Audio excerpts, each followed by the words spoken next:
বললেন যে একটা নিরাময় স্থান ঠিক করা যেখানে আমরা বসে নাস্তা করব।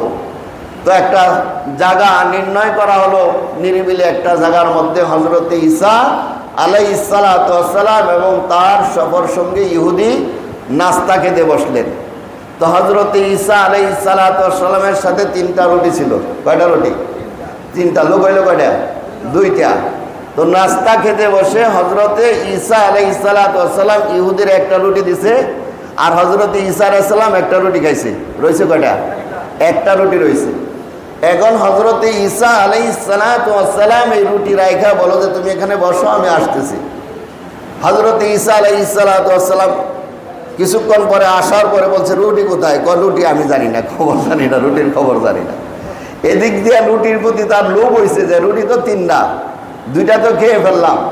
আর যে সফর বোঝা যাইতেছে হযরতে ঈসা যাওয়া শুরু করছে, এত আবার রওনা দিব, এরপরে যখন ক্ষুধা লাগে তখন কি করব? হ্যাঁ তো আল্লাহর নবী, হ্যাঁ হিসাব কিতাব ভিন্ন, কিন্তু আমি তো ক্ষুধার তেমন থাকতে পারবো না। এই জন্য হ্যাঁ এক রুটি নিয়ে ব্যাগের মধ্যে বসছে। বসার পরে হযরতে ঈসা আলাইহিস সালাম জিজ্ঞেস করলো রুটি কোথায় বলো? কয় আমি জানি না, আমি রুটির সম্পর্কে কিছু বলতে পারি না, রুটি কই গেছে কিছু জানি না। আমি তো দেখলাম যে 2জনে 2টা খাইলেন, আপনি ওখানে চলে গেলেন, এরপর রুটির খবর বলতে পারি না। হযরতে ঈসা আলাইহিস সালাতু ওয়াস সালাম বললেন ঠিক আছে, সামনে অগ্রসর হও। সামনে অগ্রসর হওয়ার পরে আবার ক্ষুধা লাগছে। হযরতে ঈসা আলাইহিস সালাতু ওয়াস সালাম 2টা, কেউ বলছে ছাগলের দরবারে অসংখ্য অগণিত শুকর ও সুজুদ যে রব্বুল আলামিন আমাদেরকে দুনিয়ার সমস্ত জায় ঝামেলা থেকে মুক্ত করে নিরাপদে মসজিদে এসে বসার এবং আলোচনা শোনার করার তৌফিক দান করেছেন। সেজন্য আল্লাহ তাআলার দরবারে প্রাণ খুলে সকলেই বলি আলহামদুলিল্লাহ। আমরা জানি বাংলাদেশের বিভিন্ন জায়গায় মানুষ আজকে জুমার নামাজ পড়তে পারতেছে না। ফেসবুকে দেখলাম যে পানির মধ্যে মানুষ দাঁড়িয়ে নামাজ পড়তেছে, পানির মধ্যে সেজদা করতেছে, ঘরের চালে মানুষ, গাছের মধ্যে মানুষ, অর্থাৎ পানির এমন ভেগ, পানির ছুটে ঘরবাড়ি সব বাসায় নিয়ে যাচ্ছে। এই অবস্থায় আল্লাহ পাক আমাদেরকে সুন্দরভাবে মসজিদে এসে শুকনা জায়গায় নামাজ পড়ার মতো তৌফিক দান করেছেন। সেজন্য আল্লাহ তাআলার দরবারে আবারও শুকরিয়া জ্ঞাপন করি, সকলেই বলে আলহামদুলিল্লাহ। 2 নম্বর হলো মুসলমান হিসাবে তাদের পাশে থাকা মুসলমানের কর্তব্য। এই জন্য যারা পারি, যদি নিজে যায়া পারি তো নিজে যায়া তাদের সহযোগিতা করব। যদি নিজে না যাইতে পারি, বিভিন্ন ধরনের মানুষ, বিভিন্ন দলের মানুষ ওখানে যাচ্ছে প্রাণ নিয়ে, তাদের সাথে আমরা একত্রতা করে তাদের সাথে একটু তাদের কাছে টাকা পয়সা দিয়ে তাদের সহযোগিতার পাশে দাঁড়াবো ইনশাআল্লাহ আমরা সকলেই। আমি আপনাদের সামনে যে আয়াতে কারিমা তেলাওয়াত করেছি এবং রাসূল আকরাম সাল্লাল্লাহু আলাইহি ওয়াসাল্লামের অসংখ্য অগণিত হাদিস থেকে ছোট্ট একটা হাদিসে কারিমা তেলাওয়াত করেছি, রব্বুল আলামিন যদি তৌফিক দান করেন কোরআন এবং হাদিসের আলোকে কিছু কথা বলার ইচ্ছা পোষণ করেছি। ওমা তৌফিকি ইল্লা বিল্লাহ। আমি যে আয়াতে কারিমা তেলাওয়াত করেছি, যেই সূরা আপনাদের সামনে তেলাওয়াত করেছি, এই সূরার নাম হলো সূরা আল হুমাযা। এই সূরার প্রেক্ষাপট আছে, এই সূরার আমল করার কিছু কাজও আছে। বিশেষ করে কোনো জিনিসের মধ্যে যদি নজর লাগে বা নজর সংক্রান্ত যদি কোন মানুষের ক্ষয়ক্ষতি হয়, কুনজর, কুদৃষ্টি, তাহলে এই সূরা পড়ে যদি পানির মধ্যে ফুঁক দেয় অথবা যার শরীরে যা বা যেই অঙ্গে নজর লেগেছে, কুদৃষ্টি পড়েছে, এই সূরা পড়ে যদি ফুঁক দেয় তো আল্লাহ পাক এই সূরার উসিলায় তাকে নজর থেকে, বদ নজর থেকে হেফাজত করবে। আর যদি কোনো ক্ষেতের মধ্যে কৃষিক্ষেত নজর লাগছে, লাগে না? নজর লাগছে, তো এই সূরা পইরা পানির মধ্যে দম কইরা এই পানি যদি খেতে ছুটাইয়া দেন তাহলে আল্লাহ পাক এই সূরার খাতিরে আপনার বদ নজর থেকে আল্লাহ পাক হেফাজত করবে। কবিরাজি কিন্তু শেহায় দিলাম। কোরআনের মধ্যে এগুলি আছে, আসলে হয়তো আমরা জানি না, বিভিন্ন সময় সময় নষ্ট করি, কিন্তু কোরআনের তাফসির পড়লে আপনি এগুলি সব পাইবেন। তো যে আয়াতে কারিমা তেলাওয়াত করেছি, আয়াতের মাধ্যমে আল্লাহ তাআলা বান্দাদেরকে বোঝাতে চাচ্ছেন যে মাল সম্পর্কে, যে দুনিয়ার মধ্যে কিছু মানুষ তারা মালের মহাব্বতে পড়ে, মালের মায়ায় পড়ে, অর্থ সম্পদের মোহাব্বতে পড়ে তারা আল্লাহকে ভুলে যায়, পরকালকে ভুলে যায়, মৃত্যুর স্মরণ তাদের থাকে না। আছে না নাই? টাকা পয়সার কারণে এমন টাকা পয়সার মোহে পড়েছে, টাকা, শুধু টাকা আর টাকা। এই টাকা টাকা করতে করতে তার মৃত্যুর কথা স্মরণ নাই, মৃত্যুর কথা স্মরণ করে না, বরং যারা মৃত্যুর কথা স্মরণ করিয়ে দেয় তাদেরকে ভালো মনে করে না। মনে মোল্লা মুলুকের কাজ হলো খালি মৃত্যুর কথা স্মরণ করাইয়া দেয়। কয় তারা নিজেরা তো আরাম আয়েশ বুক করতে পারে না, আমরা একটু আরাম আয়েশ বুক করি হালাল হারাম খায়া, সেটাও আমাদেরকে করতে দেয় না। বরং যারা মৃত্যুর কথা স্মরণ করিয়ে দেয় তাদেরকে তারা কি দেখে না, ভালো চোখে দেখে না। তো এ ব্যাপারে আল্লাহ তাআলা স্পষ্ট কোরআনে কারিমের মধ্যে বলেন, আল্লাযী জামাআ মালান ওয়া আদ্দাদা। প্রথম আয়াত, এ ব্যাপারে অনেক আলোচনা আছে, এটা করতে গেলে শেষের আয়াতের আলোচনা করতে পারবো না। প্রথম আয়াতের অর্থ হলো দুর্ভোগ প্রত্যেকের, যে সামনে এবং পিছনে গীবতকারী, পরনিন্দাকারী।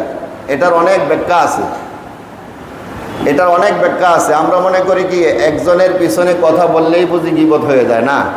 কোনো কোনো ক্ষেত্রে গীবত করা ওয়াজিব। আপনি যে মামলা করতে যান, যার নামে মামলা করেন সে কি আপনার সামনে থাকে? কথা বুঝেন নাই? যার নামে মামলা করলেন সে কি আপনার সামনে থাকে? থাকে না। আর এখানে বলা হয়েছে সামনে এবং পিছনে। তাহলে আপনি যে ওই মামলা করলেন কোর্টে, তাহলে তো আপনি এই আয়াতের অন্তর্ভুক্ত হয়ে যান। এই জন্য ব্যাখ্যা না জানার কারণে অনেকেই এটার অপব্যাখ্যা করে। যদি শুধু এই আয়াতের ব্যাখ্যা ধরেন তাহলে কোনো মানুষ মামলা করতে পারবে না। যদি মামলা করে তাহলে তার জন্য দুর্ভোগ হয়ে যাবে। এই জন্য অনেক আলোচনা আছে, সেদিকে আজকে যাব না।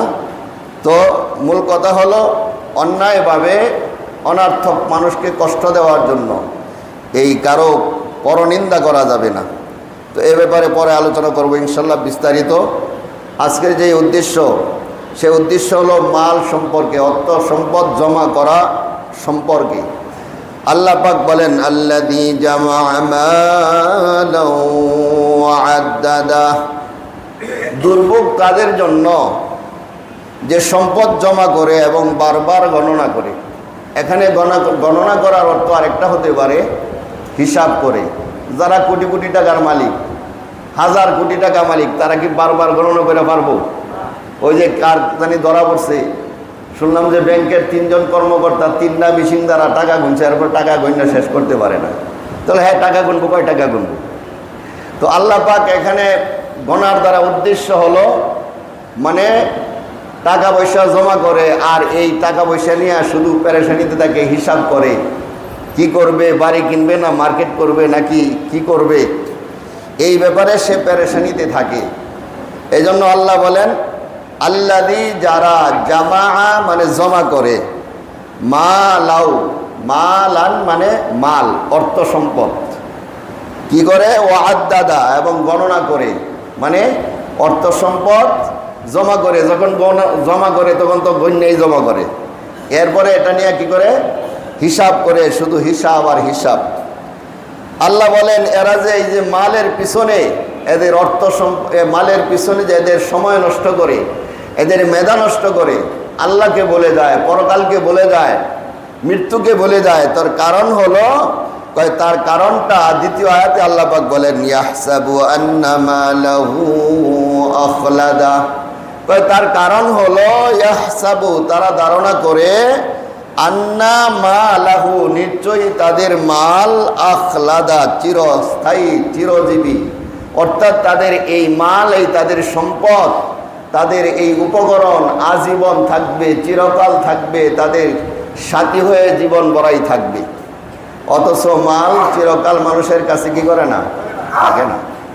এই কথাটা আল্লাহ পাক বোঝাতে যাচ্ছেন, যারা অর্থ সম্পদ জমা করে, কাকে, আল্লাহকে বলে গিয়া, হালাল হারাম বলে গিয়া, শুধু মাল লাগবে, মাল লাগবে, তবে হ্যাঁ হালাল পন্থায় উপার্জন করা নিষেধ নয়। সাহাবা আজমাইন রাদিয়াল্লাহু তাআলা আনহুম, এক এক সাহাবী এক এক ধরনের ব্যবসা করছে না? নবী রাসূলরা পর্যন্ত কি করছে, কৃষিকাজ করছে, ব্যবসা করছে। তো মাল সঞ্চয় করা নিষেধ নয়, তবে হারাম পন্থায় উপার্জন করা নিষেধ। হালাল পন্থায় করলেন, কিন্তু হালাল পন্থায় মাল উপার্জন করলেন কোনভাবে, আল্লাহকে বলে গিয়ে। আল্লাহর নবীকে ভুলে গিয়ে, মৃত্যুকে ভুলে গিয়ে, হাসরকে ভুলে গিয়ে এইভাবে যদি হালাল মাল উপার্জন করে, এটাও তার জন্য খুব দুঃখনীয় বিষয়। এই জন্য মাল উপার্জন করবে বান্দা, নিষেধ নাই, তবে আল্লাহর হুকুম মেনে মাল উপার্জন করবে। ব্যবসা করা নিষেধ নয়, কিন্তু নামাজের সময় নামাজ পড়ে পরে ব্যবসা করা লাগবে। নামাজের সময় ব্যবসা করা যাবে না। কথা বোঝাতে পারছি? আপনি ব্যবসা করবেন নিষেধ নাই, ব্যবসা করা বরং সুন্নত, সবের কাজ। কিন্তু এটা কখন সব হবে? যখন হালাল পন্থায় ব্যবসা করবেন, আর যখন যেই সময় আল্লাহর যেই হুকুম আছে সেই হুকুম মেনে যখন ব্যবসা করবেন, তখন এই ব্যবসাটা হবে আপনার জন্য সুন্নত, এই ব্যবসাটা হবে আর আপনার জন্য সবের কাজ। আর যখন হালাল পন্থায় করলেন কিন্তু কি করলেন না, ব্যবসার কারণে নামাজ ছেড়ে দিলেন, ব্যবসার কারণে আল্লাহ পাকের জিকির আজকার ছেড়ে দিলেন, তখন আপনার হালাল ব্যবসাটাও পরিপূর্ণ হালাল হবে না। এই জন্য আল্লাহ পাক বলেন, ইয়াহসাবু, তারা ধারণা করে, আন্না মালাহু আখলাদা, তার মাল তার চিরকাল তার সাথে থাকবে। আসলে তার ওই মাল আর তার এই অর্থ সম্পদ চিরকাল থাকবে না। আল্লাহ বলেন, কাল্লা, কখনো তোমার এই মাল, তোমার অর্থ সম্পদ তোমার কাছে থাকবে না। এই জন্য আমাদের এই মুর্শিয়া বইয়ের মধ্যে কিছু কথা মুর্শিয়া আমরা পড়ি।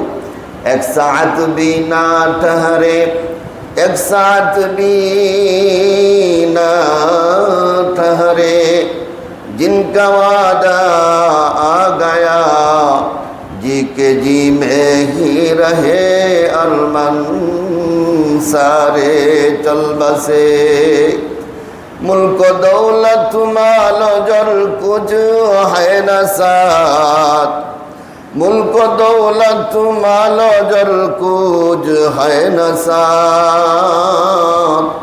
कवि कत सुंदर करे बोलें मुल्क दौलत माल जल कुछ है न साथ खाक से उसके बुरे हैं दोनों हाथ।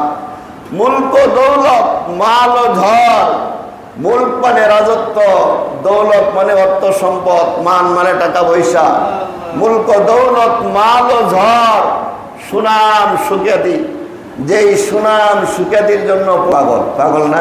আসার আগে যে বয়ান করছি, কিছু কিছু মাহফিলে গেছি, প্রধান বক্তা দিছে, দ্বিতীয় বক্তা কয় হ্যাঁ আমি এত বড় বক্তা, হ্যার নামে হ্যারে প্রধান বক্তা দিছে, আমার দ্বিতীয় বক্তা দিছে, আমি বয়ানই করব না। দেখা গেছে বক্তা বয়ানই করে না, তার নাম দ্বিতীয় দিছে কেন? বুঝেন না এই কথা? তার মানে হলো নামের প্রয়োজন, নাম লাগবে, আমার প্রধান বক্তা আমার নাম লাগবে। এটা তো বক্তার কথা বললাম। কত দাতা আছে টাকা পয়সা দেয়, যদি নাম না কয়, আমার নাম কইলো না, এই মৌলবীর মসজিদে রাম না। বুঝেন নাই? আমি এক মাদ্রাসার প্রিন্সিপাল ছিলাম, হাজির সাহেবের আগে দেওয়া হাজি লিখছি না। আমার কয় হুজুর আপনি এতটা আমি খরচ করে হজ করলাম, আর আপনি আমার হাজির নামটা লিখলে আপনার কয়টিয়া কালির কলমের কালি খরচ হয়ে যাইতো, আপনি হাজি লিখলেন না, আপনি একটা নামই সুন্দর করে রাখতে পারেন না। বুঝেন নাই? তাহলে মুল্ক দৌলত মাল ও ঝড়, ঝড় মানে সুনাম সুখ্যাতি। এই সুনাম সুখ্যাতির জন্য আজকে যারা পাগল হয়েছি, তাদের জন্য এই নসিহতটা সুফি মুফতি আজম গাছী রহমতুল্লাহ আলাইহি করে গেছেন। মুল্ক দৌলত মাল ও ঝড় কুছ হয় না সাথ, কয় অর্থ সম্পদ সুনাম সুখ্যাতি রাজা বাদশাগিরি কিছুই তোমার সঙ্গে যাবে না। খাক সে উসকে বরে হায় দোনো হাত, কয় তোমার দুই হাত মাটিতে ভরে দেওয়া হবে। দুনিয়ার কোনো মানুষ তার পরিপূর্ণতার জীবনের, তার মনের যে চাহিদা, কোনো মানুষ কোনোদিন পূরণ করতে পারে না। পারে নাকি? যদি মেম্বার হয় কয় চেয়ারম্যানের দরকার, চেয়ারম্যান হইলে কয় আমার এমপির দরকার, এমপি হইলে কয় আমার মন্ত্রীর দরকার, মন্ত্রী হইলে চিন্তা করে কিভাবে প্রধানমন্ত্রী হওয়া যায়, প্রধানমন্ত্রী হইলে কয় আরো 2-4টা দেশ নিয়ে আমি দখল করতে পারি, চিরদিন ক্ষমতায় থাকতে পারি। কথা বলেন ঠিক নেই? তাহলে কোনো মানুষের মনের চাহাত, মনের আশা কোনোদিন পূরণ হয় না, হবেও না। দুনিয়াতে কোনো মানুষের আশা পূরণ হবে না। এই দুনিয়া পূরণ হওয়ার জায়গা না, কোনো মানুষের তার সকল আশা পূরণ হবে না। এটাই মানুষের প্রত্যেকটা মনের আশা তার বুকে নিয়ে তাকে অন্ধকার কবরে চলে যাইতে হয়। বুকের আশা তার বুকেই থেকে যায়, মনের আশা মনেই থেকে যায়, কোনোদিন তার আশা পূরণ হয় না। এই জন্য আমার আপনাকে কি করা লাগবে? যেহেতু এই দুনিয়াতে থাকা যাবে না, আমরা এই দুনিয়াতে থাকার জন্য আসিওনি, আল্লাহ পাক আমাদেরকে দুনিয়াতে থাকার জন্য পাঠায়নি, বরং পাঠিয়েছে কেন? আদ-দুনিয়া সিজনুল মুমিন, মুমিনদের জন্য হলো এটা কয়েদখানা। হ্যাঁ, দুনিয়া মাজরাতুল আখিরা, দুনিয়াটা হলো আখিরাতের খেতি শুরু। এখানে যে যত বেশি আমল করবে তত বেশি পরকালের জন্য সে কি পাইবে? নাজাত পেয়ে যাবে, পরকালে সে শান্তি পাবে। আর দুনিয়ার মধ্যে যে যত বেশি লুপ করছে তার উপর তত বেশি গজব নেমে আসছে। দুনিয়ার সিস্টেম এটা। হযরতে ঈসা আলাইহিস সালাতু ওয়াস সালাম একটা ঘটনা বলি, তাহলে আপনারা বুঝতে পারবেন, বুঝতে সহজ হবে আয়াতের ব্যাখ্যা তরজমা। হযরতে ঈসা আলাইহিস সালাতু ওয়াস সালাম সফরের জন্য রওনা হলেন। একজন ইহুদি এসে বলল, হে আল্লাহর নবী, আমি আপনার সাথে সফরে যেতে চাই। কি করতে চাই? আমি আপনার সাথে সফর সঙ্গে হতে চাই, আপনার সঙ্গে সফরে যাব। হযরতে ঈসা আলাইহিস সালাতু ওয়াস সালাম বললেন, ঠিক আছে তাহলে চলো। হযরতে ঈসা আলাইহিস সালাতু ওয়াস সালাম সাথে নিলেন ইহুদি, নিয়ে সফর করতে করতে করতে করতে এক পর্যায়ে ক্লান্ত হয়ে গেলেন। নাস্তার অনুভব করলেন, ক্ষুধা অনুভব করলেন, পেটের মধ্যে খুব ক্ষুধা লেগেছে। ইহুদিকে বললেন যে একটা নিরাময় স্থান ঠিক করো যেখানে আমরা বসে নাস্তা করব।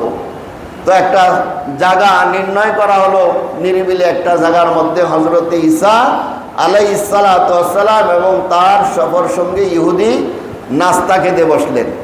তো হযরতে ঈসা আলাইহিস সালাতু ওয়াস সালামের সাথে 3টা রুটি ছিল। কয়টা রুটি? 3টা। লোক হইল কয়টা? 2টা।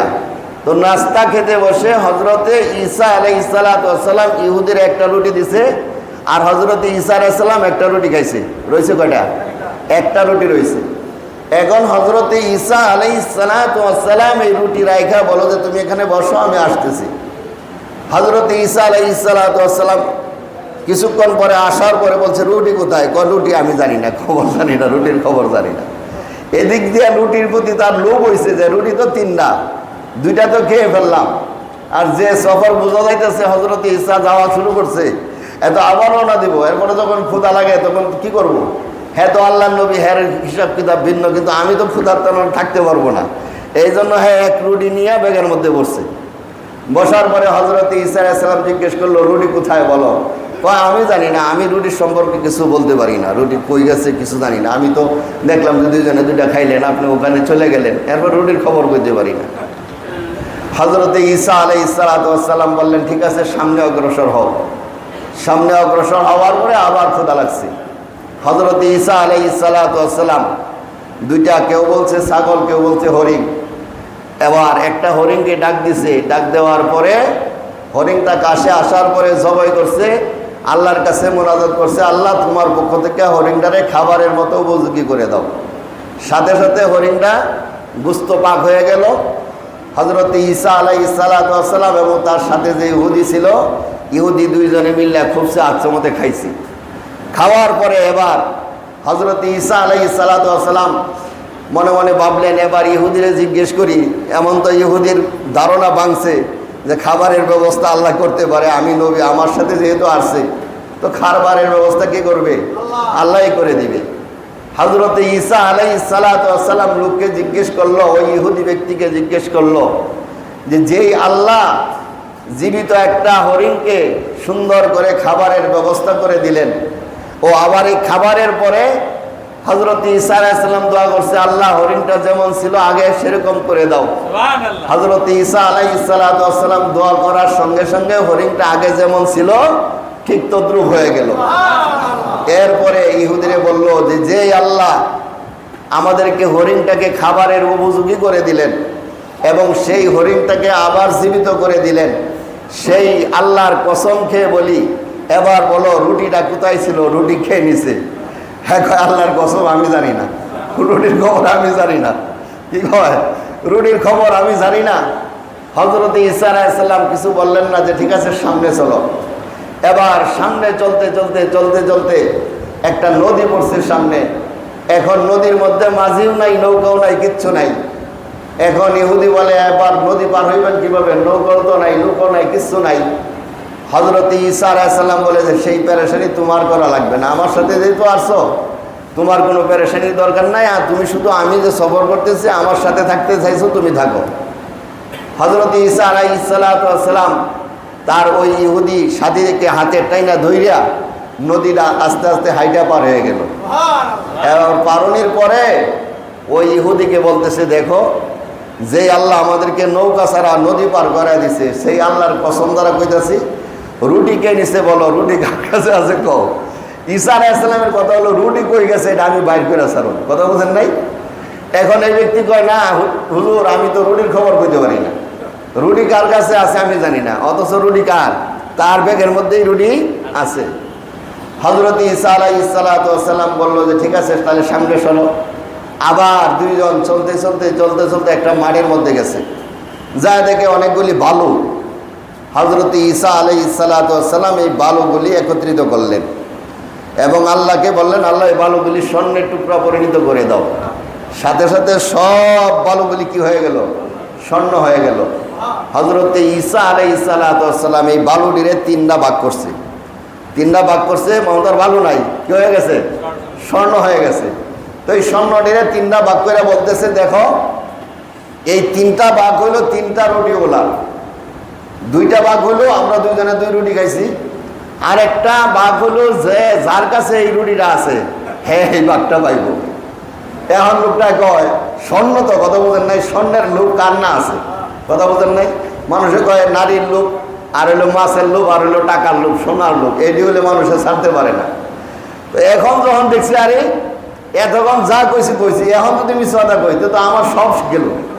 আর যদি আমি কই যে আমার কাছে রুটি আছে, তাহলে এক রুটির পরিবর্তে স্বর্ণের একটা চাক্কা পাইতেছি বড়, তো আমার তো আর জীবনে কিছু করা লাগবে না।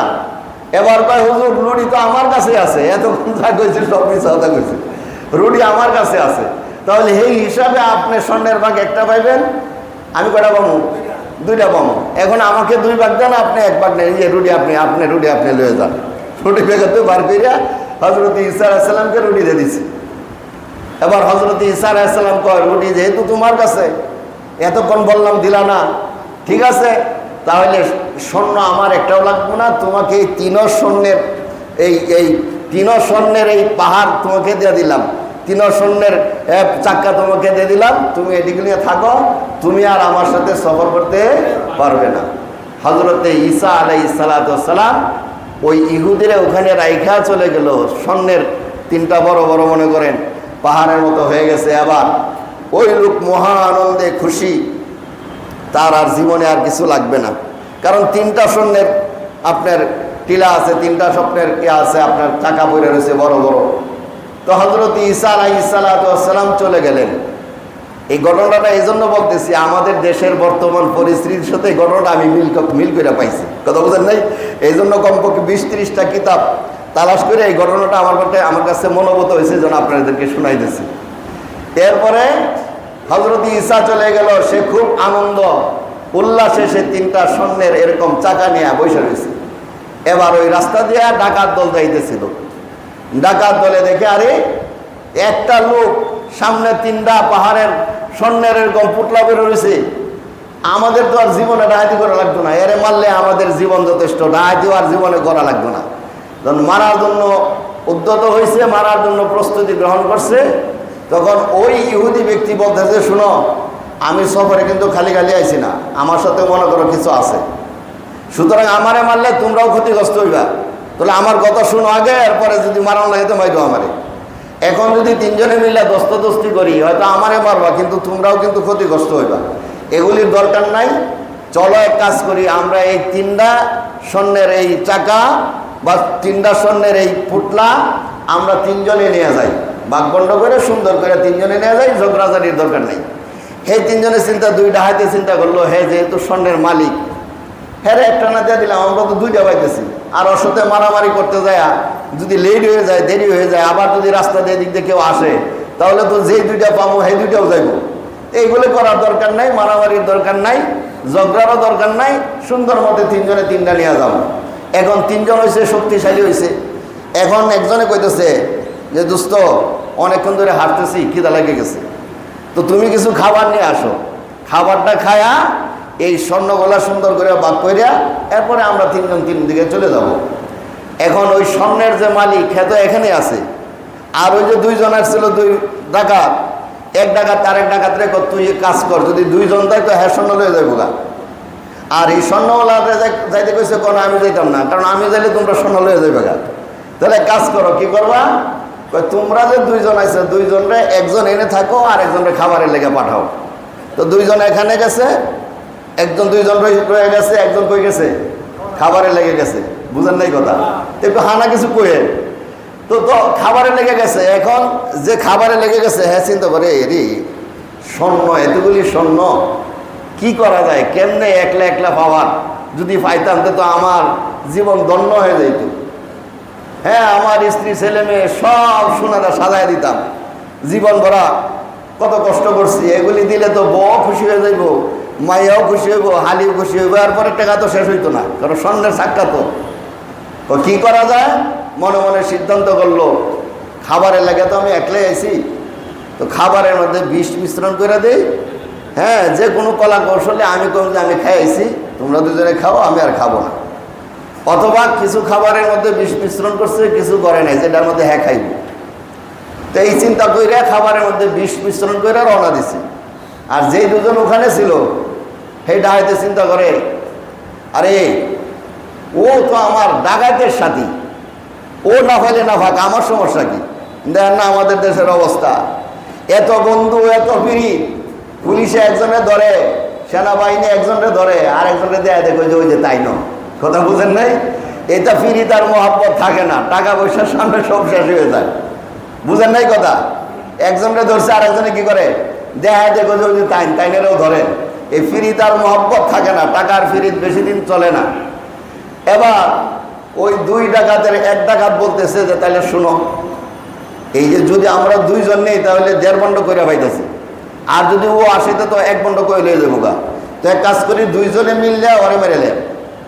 দেখেন মাল কারে কয় আর মালের মহাব্বত কারে কয়। এদিক দিয়ে সে চিন্তা করছে খাবারে বিষ মিশ্রণ করছে, ওই দুইজনে মেরে লাগবো।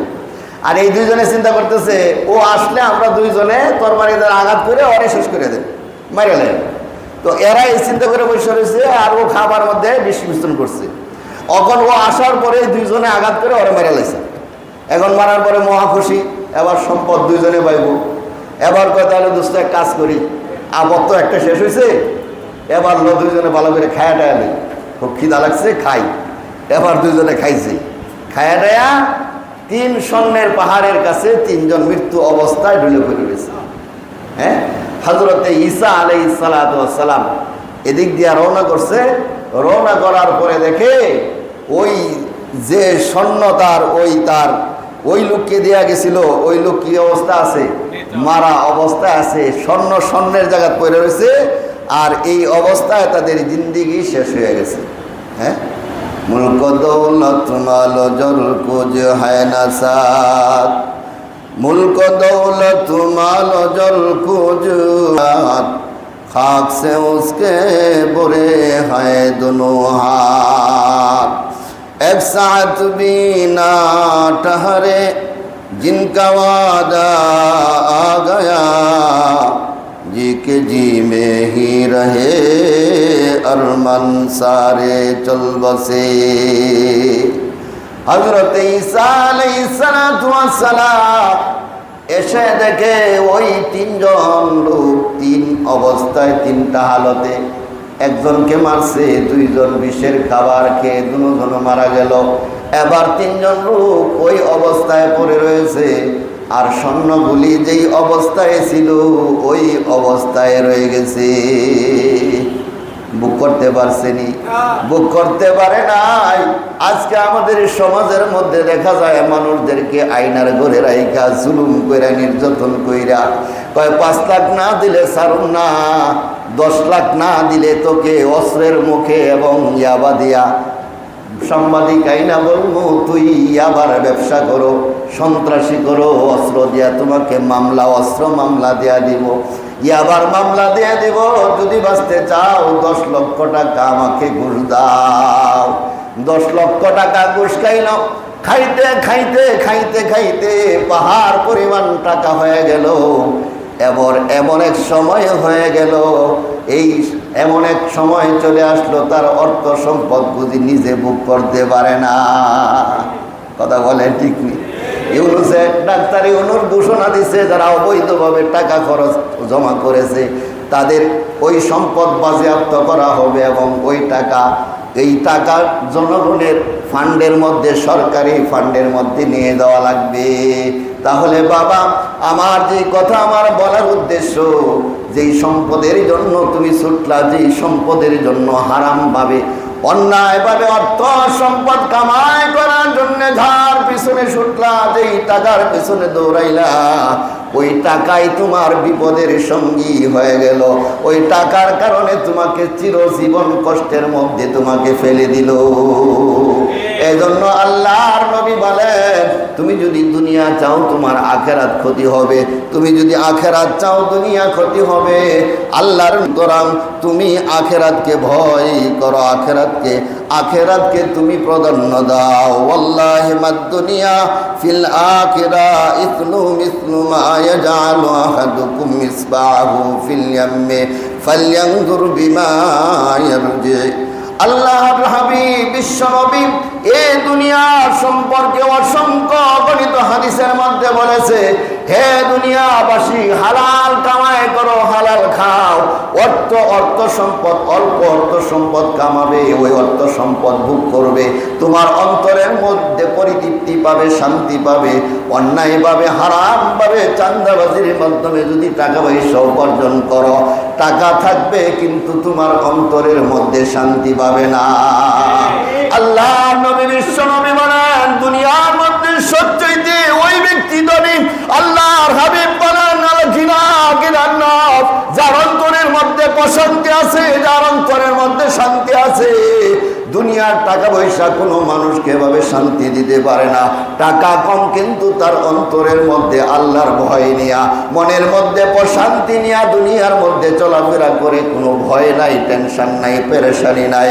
আর কোটি কোটি টাকার মালিক কিন্তু দুনিয়ার মধ্যে ঘুমাইতে পারে না, ট্যাবলেট ছাড়া রাত্রিবেলায় ঘুম হয় না। কয় কেন? কয় এই টাকাগুলি হলো হারাম টাকা, আর হারামের মধ্যে শান্তি নাই, হারামের মধ্যে কোনোদিন প্রশান্তি আসতে পারে না। জামানার মুজাদ্দিদ সুফি মুফতি আযম গাছি রাহমাতুল্লাহি আলাইহি এজন্য বলেছে, বাবা হালাল খাও, হালাল খাও, হালাল উপার্জন করে, অল্প উপার্জন করে অল্প ইবাদত করবে, তুমি দুনিয়াতেও সম্মানী হবে, আখিরাতেও জান্নাতের মেহমান হয়ে যাবে। এই জন্য হালাল খাওয়ার জন্য চেষ্টা করব, দুনিয়ার মধ্যেও শান্তি পাবো, আখিরাতেও যেন নাজাত পাই। আল্লাহ তাআলা